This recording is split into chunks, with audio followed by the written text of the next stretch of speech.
अस्सलामुअलैकुम। आप YouTube channel देख रहे हैं समर होम में देसी टिप्स। मैं डॉक्टर समर अब्बास आज एक नए व्लॉग के साथ हाजिर हूँ। तो दोस्तों, आज की वीडियो बहुत ही ज़बरदस्त और कमाल की होने वाली है।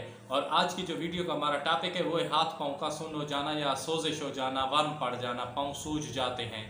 इसके बारे में हम चंद एक अलामात और इसकी वजूहात बताते हैं। ये इस बीमारी को आप इजीली नहीं ले सकते, ये बहुत ज़्यादा ख़तरनाक भी हो सकती है और ये हर उम्र के हर लोगों को हो सकती है। बच्चों में भी हो सकती है, बड़ों में, बूढ़ों में, सभी में हो सकती है। तो दोस्तों, चलते हैं वीडियो की तरफ। वीडियो शुरू करने से पहले जो रिक्वेस्ट हम हर वीडियो में आपसे करते हैं कि प्लीज़ हमारे चैनल को सब्सक्राइब करें और बेल के आइकन को ज़रूर दबाया करें ताकि नई आने वाली वीडियो जल्द से जल्द आप तक पहुंच सके और ज़्यादा से ज़्यादा लोगों का फ़ायदा हो सके। तो इसके बारे में चंद एक चीज़ें बताता हूँ कि मतलब पाँव क्यों सूज जाते हैं या टांगें क्यों सूज जाती हैं। इसकी चंद एक वजूहात हैं कि सबसे पहले ज़हन में सवाल आता है कि मेरे मतलब पाँव वगैरह या हाथ क्यों सूज रहे हैं। इसकी जो ख़ास ज़्यादा होता है ना, नॉर्मल जिस इंसान का वज़न ज़्यादा है उसके पाँव भी सूज जाते हैं, या जो इंसान ज़्यादा देर तक बैठे रहते हैं, पैरों पे वज़न रखते हैं पाँव पे, उनके मतलब ये पाँव जो सोजिश कर सकते हैं। या जो इंसान गुर्दे के मरीज़ हैं उनमें भी ये बीमारी हो सकती है। इसके अलावा जिस इंसान का दिल साइज़ में बड़ा हो चुका है उनको भी ये बीमारी हो सकती है। इसके साथ ही अगर मतलब इंसान में खून की कमी है या कोई पट्ठों का मसला है तो उसकी वजह से भी पाँव वगैरह मतलब उसमें ना सोजिश आ सकती है मतलब। और जो इंसान ज़्यादा देर तक खड़े रहते हैं उनमें भी ये ज़्यादा बीमारी हो सकती है।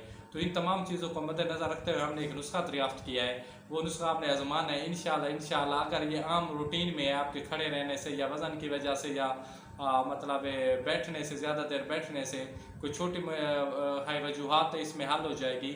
अगर इसके मतलब इस नुस्खे से आपके पाँव की सोजिश वगैरह या टांगों की सोजिश कम नहीं हो रही तो आप प्लीज़ आपने अपने मुआलिज या किसी ऐसे इंसान से जो इस चीज़ का स्पेशलिस्ट हो उससे रब्ता करना है कि ये बीमारी इंतहाई हद तक ख़तरनाक भी हो सकती है।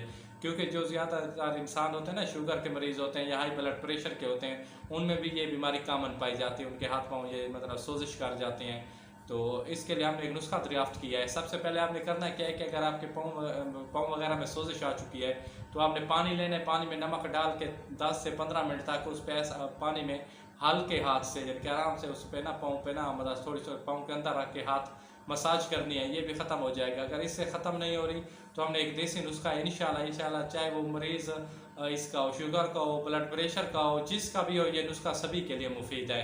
सबसे पहले करना क्या है, आपने सौंफ, सफ़ेद ज़ीरा और इसके साथ सब्ज़ इलायची आपने ये थोड़ी सी मिकदार में लेके पानी खोलते हुए, पानी में 1 कप पानी होना चाहिए, खोलते हुए पानी में डाल देने हैं। जैसे उसका एक उभार सा आ जाए या एक मरतबा अच्छा 3 से 4 मिनट तक खोल जाए पानी, नीचे उतार देना है। तो हस्बे ज़रूरत आप उसमें ना मीठा भी डाल सकते हैं। जो लोग शुगर के मरीज़ नहीं हैं वो उसमें डाल सकते हैं मीठा, और उसको सुबह शाम इस्तेमाल करें जैसे आप चाय पीते हैं। इंशाल्लाह जी, अगर आपके गुर्दों की वजह से है ये, उसके लिए भी मुफीद है। कोलेस्ट्रॉल की वजह से है या ब्लड प्रेशर की वजह से है या बैठने से है या ज़्यादा खड़े देर रहने से है, जिस तरह का भी नुस्खा है, बीमारी है, इंशाल्लाह ये नुस्खा सभी के लिए मुफीद है।